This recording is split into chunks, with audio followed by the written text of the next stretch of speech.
आपण नियमाने नाम घेतो, आपण श्री सद्गुरूंची पूजा करतो, पण शरणागतीचा भाव येत नाही. याचे कारण काय, असा प्रश्न निघाला तेव्हा देहबुद्धीचा चमत्कार असा आहे की भगवंताची भक्ती करताना देखील आपला मी सुटत नाही. हेच पाहना, देव माझा आहे असे आपण म्हणतो. ते म्हणत असताना मी कायम राहतोच आणि देवावर माझे स्वामित्व आपण लादतो.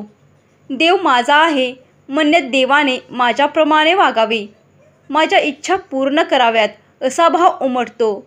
पण खरा भक्त मी देवाचा आहे असे मनापासून म्हणतो.